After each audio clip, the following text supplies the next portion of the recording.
So this is a topic that I have taken a sudden interest in, mainly due to pure curiosity, and in case it wasn't obvious enough from the title and the 20-second long intro, I'll be talking about video games, or more specifically, video games that are backed on Kickstarter. Now, I know that recently Kickstarter Games have taken a fair bit of criticism, and yes, I'm aware that saying a fair bit is a huge understatement. Seeing all of the backlash as developers either sign with Epic or just not deliver the games that they were supposedly making. But we're not here to talk about that. Maybe. We're here to talk about the games and risks of backing those games. Now, I'm not saying that you should not back those games, even if you're interested. If you're interested in backing those games, fucking go for it. I'm not stopping you from doing so. I'm just saying that there are interesting ideas on Kickstarter, which, at least in my own opinion, deserve to be backed. But there are a few people who won't go through with the promise of the game that they're quote-unquote working on, and let it be known that not every Kickstarter dev is like this. Although there are canceled projects that's shown evidence that they were being made, like with the case of Yogscast's game, Yog Ventures, or games that just take a really fucking long time to make, like in the case with the game called Project Phoenix.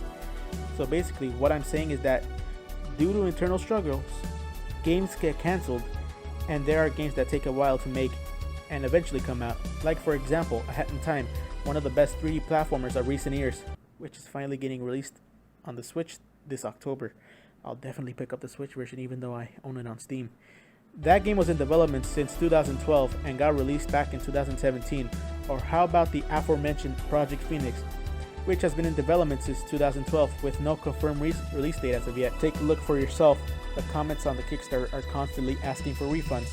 But as seen with games like A Hat in Time, Shovel Knight, and more recently Bloodstained, there is a lot of good potential coming from Kickstarter, and I want to share to you some of the current projects that I have taken an interest in and see which one piques your interest.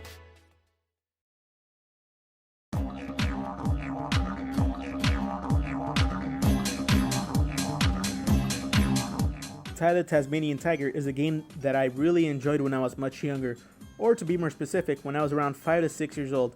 I had a copy of Ty 2 Bush Rescue, but I didn't get to finish the game, mainly due to the amount of scratches my copy accumulated. I picked it up again around 2012 when I got a GameCube copy of the game, and I pretty much loved it. I didn't get a chance to play the first game in the series, but I do own it on Steam, so I'll get to that sometime soon, maybe pick up 2 and 3 as well. I saw that Chrome Studios, the people behind the Ty games, are bringing the game to Switch, which is what the project was initially about, but then they added stretch goals so that they could release it on PS4 and Xbox One. Now here's a question that you may have in your head. If they already released the game on Steam, why go to Kickstarter? Well, Lindsay Parmenter of Chrome Studios explains it in the Kickstarter video. Well, we're a small independent game developer, and a successful Kickstarter campaign will help us devote more funds to the development of the game, fund extra features, and pay for quality assurance for console release. Still, I'm kinda surprised that Chrome are so passionate about Ty the Tasmanian Tiger, and I wish them luck in the development of the port.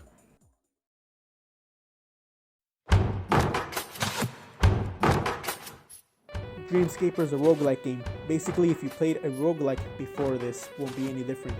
Apart from the fact that it's in 3D, I am interested in Dreamscaper mainly because I have piqued an interest in roguelike games, with games like Enter the Gungeon, Dead Cells, and especially Rogue Legacy.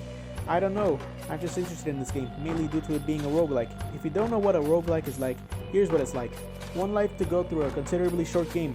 Sound easy? While the length of the game can be like 1 to 2 hours, it will take a lot more than that to beat the game. Mainly because the games are designed to be extremely difficult, with it getting a bit easier the more you play it. Gungeons has more guns and accessories being unlocked when doing certain objectives. Dead Cells has the cells being used to unlock new stuff with your collected recipes when beating a section of your playthrough. Rogue Legacy has coins that, when dying, are used to unlock stuff. Oh, and there's the Descendant system, which will make your runs easier or harder. Which one of these systems will Dreamscaper choose? I don't know, but I'm sure as hell interested to see.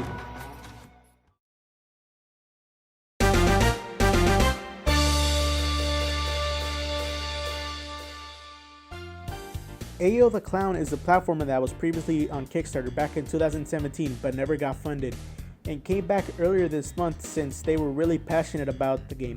Hell, they were still developing the game even after the original failed campaign, so it goes to show that they are really sure about bringing this game back to life. It is a game that is inspired by the Mario and Yoshi games. and I guess that's it. I'll be looking forward to what this game has in store.